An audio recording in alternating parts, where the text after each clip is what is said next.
So joining us is Laith Marouf, activist and political commentator from the Lebanese capital, Beirut, and also Marcus Papadopoulos, historian, political analyst, and author from the British capital, London. Gentlemen, welcome.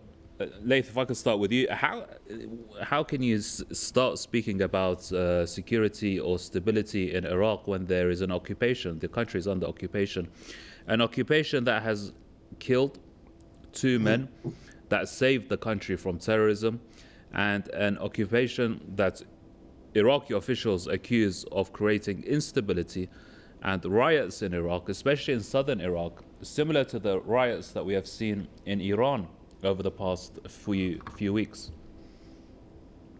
Of course, that's a big question.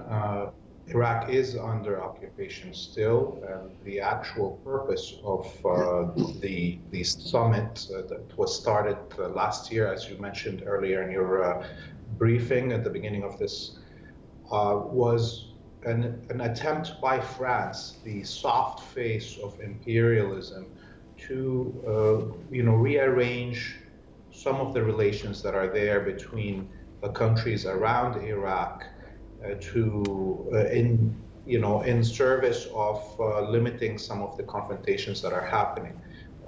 The first summit was held in Baghdad, and it was under the auspices of, at the time, Prime Minister Al-Kadhimi, who was more aligned with the United States. At that time, Iran was not invited, and the first step that was to get all the pro-US countries around Iraq, the Gulf countries and Jordan and Egypt, to align their vision of how they want to approach Iran. And today, this summit in the Dead Sea will be basically about that now the relationship between this bloc that the French and the Americans created to Iran.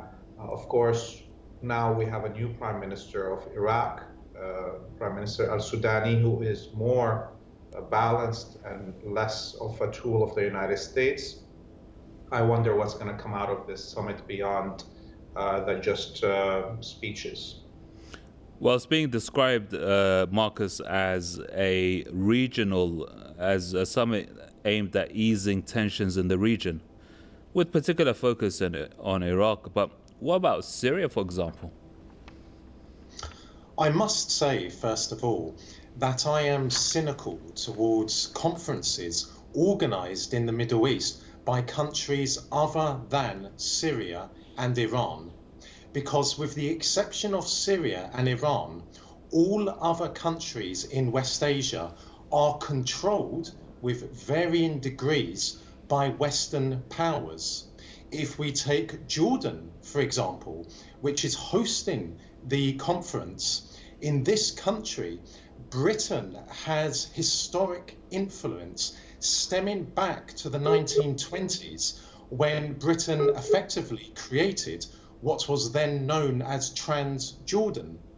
And ever since after the Second World War, the all-powerful British and Jordanian royal families maintain exceptionally close relations with one another. So again, I'm very cynical towards this conference, which has been labelled for partnership and cooperation. Well, colourful words which have no bearing, no meaning in practice. And why is Syria absent? Again, because Syria is an independent sovereign country, and the Syrian people defeated a major objective of Western powers and regional powers such as Turkey and Saudi Arabia, when the aforementioned powers tried to overthrow the Syrian government and replace it with a pro-Western puppet government in Damascus. That is why I attach no importance to this conference. If we take another country such as Iraq, in the northern part of the country is being used by the Americans and the British as a staging ground for attempting to create instability in Iran by training terrorists there and then deploying these terrorists across the border into Iran. So whilst I understand the reason as to why the Iranian government is sending a representative to this conference in Jordan, namely its foreign minister, in practice, nothing will be achieved because West Asia, again, with the exception of Iran and Syria, is controlled by Western powers. And Western powers have created the volatility that the Middle East is known for. And by organizing this conference, Western powers and their subjects in the Middle East can simply say to the rest of the world that we care for the Middle East. We are trying to create peace and harmony in the Middle East. In reality, those countries are the single source of instability in the region.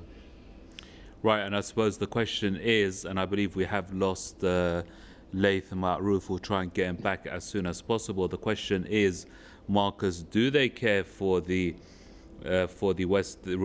countries in West Asia, or as they like to refer to it as the Middle East?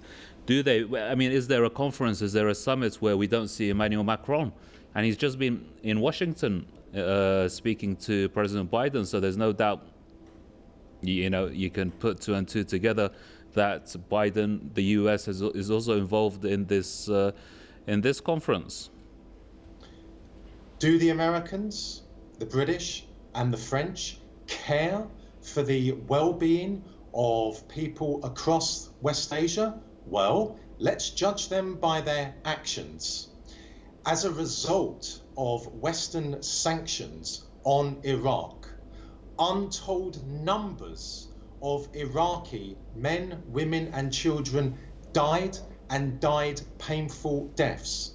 When Madeleine Albright was asked whether the deaths of untold Iraqi children were worth the price of American sanctions, she responded by saying yes.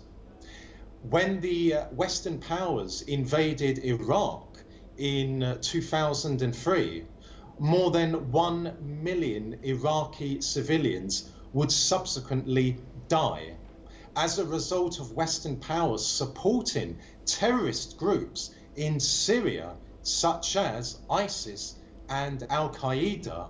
Again, hundreds of thousands of Syrian men, women, and children died and died painful and violent deaths.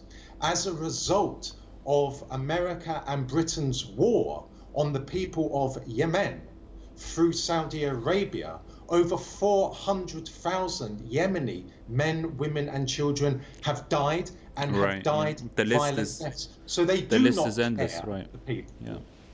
And then, Mr. Ma'ruf, I know it's reconciliation and we should be focusing on that, but we have heard multiple times from Iraqi officials about the role of Saudi Arabia in Iraq.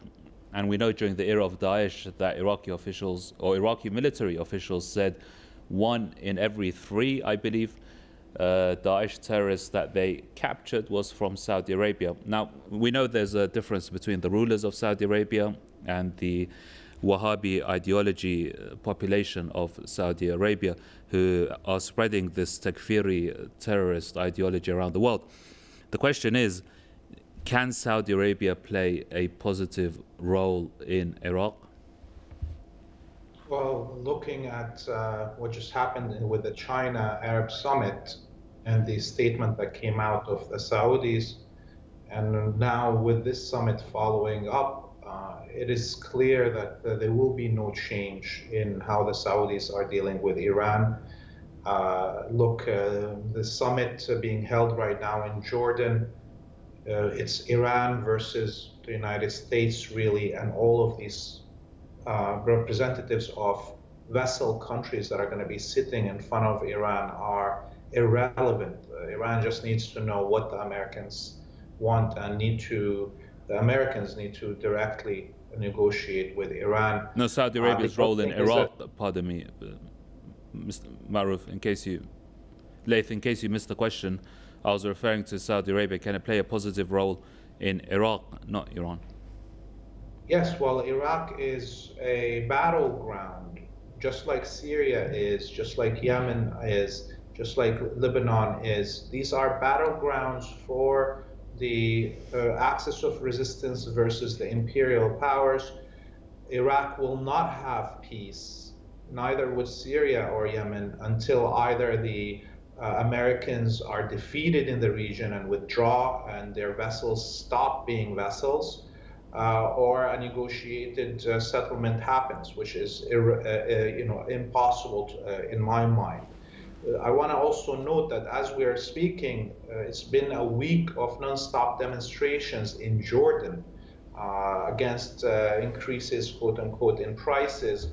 And this is happening at the same time as the summit is. The Jordanian government had to secure the whole road between the airport, the international airport of Amman, and the Dead Sea resort where this event is going to be held, this meeting. So Jordan itself is now seems to be dealing with pressures from another colored revolution, most probably pressure from the Saudis, who, if your listeners remember, a few years ago attempted a coup in Jordan against the king. And maybe Jordan, because it is attempting to regain some of its prominence, and specifically its relationship with Iraq, is feeling now the pressure of the Saudis in the streets of Jordan. So these are all related events, and the most important factor in all of this is the resistance axis creating facts on the ground. Okay, yeah, so not the best destination for a peace conference, Jordan. Let me thank our guests. I'm afraid we have run out of time. Laith Marouf, activist and political commentator, joining us from Beirut. And Marcus, thank you very much indeed. Marcus Papadopoulos is a historian, political analyst, and author from London.